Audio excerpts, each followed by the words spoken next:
Bien. Mieux. Pour ceux qui cherchent toujours le meilleur, cadreemploi.fr. Offre d'emploi, CV et recrutement sur Internet. J'ai le plaisir d'accueillir dans Boss Big Boss Antoine Bozonnet, le nouveau patron des RH d'Aon France. Bonjour. Bonjour. Antoine, vous avez 36 ans, très jeune, et déjà 1300 personnes sous votre responsabilité. Et ça ne vous fait pas peur parce que vous venez de 9 CGTEL où vous en aviez 4005. Comment est-ce qu'on fait pour se retrouver DRH aussi jeune, d'entreprise aussi importante ? Eh bien, j'ai eu la chance de participer à une saga d'entrepreneurs qui s'appelle 9 CGTEL, où effectivement on a eu beaucoup de croissance interne puis externe. Et j'ai envie de dire, j'ai eu la chance d'être là au bon moment. Après, j'ai fait, je pense, ce qu'il fallait. Et de grandir avec la société. De grandir avec la société et surtout de prendre la roue de grands dirigeants, Ouais. au premier rang desquels Jacques Verrat, qui a su me donner ma chance et prendre des risques. Mais alors, du coup, on se retrouve très vite à un niveau de responsabilité important, à 36 ans, dans un métier, la direction des ressources humaines, qui est souvent confiée à des gens un peu plus seniors, ronds. Est-ce que c'est facile de s'imposer, justement, quand on est tout jeune et que ça se voit ? J'ai envie de dire oui et non, parce que la jeunesse apporte une certaine candeur. Et puis ça correspond aussi à la politique en laquelle je crois, c'est-à-dire qu'il ne faut pas faire de jeunisme, parce que la compétence s'acquiert aussi avec le temps, évidemment, mais je pense qu'on libère beaucoup d'énergie en prenant des risques, ce que je disais sur les collaborateurs. Et donc oui et non, alors forcément, on est un petit peu le jeune blanc-bec du comité de direction, mais ça permet aussi de jouer au faux candide. Alors, une carrière successful et pourtant avec, comme tout le monde, des hauts et des bas. Vous avez dû quitter SFR qui avait racheté 9 CGTEL.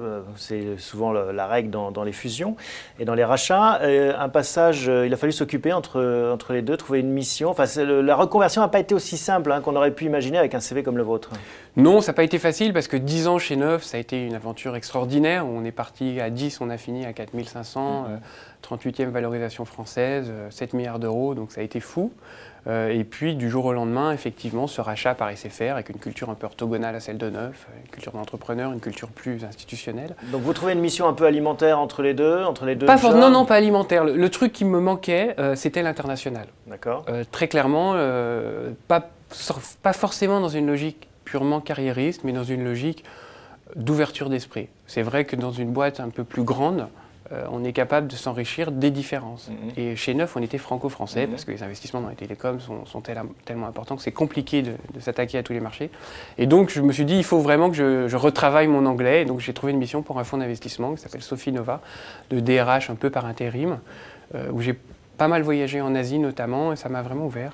Et puis alors donc, Aon, vous arrivez chez Aon. Est-ce qu'il faut se remotiver en se disant, bon ben voilà, finalement c'est une responsabilité moins grande, vous êtes 1300 chez Aon, vous étiez 4005 chez 9 CGTEL, et puis c'est un autre métier, il faut réapprendre un peu ces codes.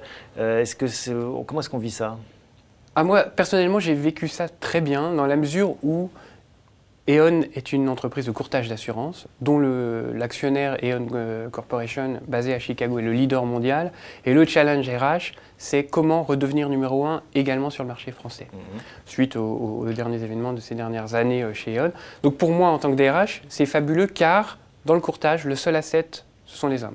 Alors que dans les télécoms ou dans l'industrie, on a un réseau, on a un outil industriel. Donc, ce que vous me dites, c'est que votre fonction est plus valorisée et plus importante dans une société comme celle-ci. En tout cas, naturellement. Je ne dis pas qu'elle l'est plus, je dis qu'elle est naturellement plus dans la mesure où le premier centre de coût, c'est la masse salariale. On est à plus de 50%. Donc forcément, on fait attention et on sait très bien que quand on perd un courtier de talent, on perd aussi du chiffre d'affaires. Vous êtes un ingénieur contrarié, vous avez fait des études d'ingénieur, le STP, et puis vous vous êtes rendu compte finalement que ce n'était pas votre truc. Et il a fallu prendre le virage. Ça a été aussi compliqué ou finalement, quel était le déclic ? Non, c'était un peu ma crise d'adolescence, un peu tardive. Non, finalement, je me suis rendu compte. J'ai travaillé chez Bouygues, une très très grande maison à Singapour, à la sortie de mes études d'ingénieur travaux, et j'ai réalisé qu'en fait, j'étais plutôt un littéraire. Et, vous savez, en France, quand on est bon en maths, on vous envoie en maths sup, c'est ce que j'ai fait. Mais finalement, il faut savoir, à un moment donné, se réveiller, écouter sa petite voix qui se dit voilà. Bon, c'est comme ça que vous êtes devenu DRH. On finit avec votre passion, la chorale, pour se détendre. Vous chantez quel style ? Tous les styles. du chant religieux jusqu'au chant zoulou. La chorale, pour moi, c'est un moyen de me détendre. Ouais. Vous savez, quand vous êtes DRH, vous êtes entre votre président, que vous devez supporter au sens anglo-saxon, hein, vraiment dans la stratégie. Ouais. Et puis à côté, le corps social, les syndicats. Parfois, la marge de manœuvre est, comme on dit, le chemin est étroit. Et c'est vrai que de chanter, c'est quelque chose qui est très vous détend. cathartique. Ouais. Merci Antoine de nous avoir rendu visite et puis bon vent pour cette nouvelle aventure. À Je bientôt. vous remercie beaucoup.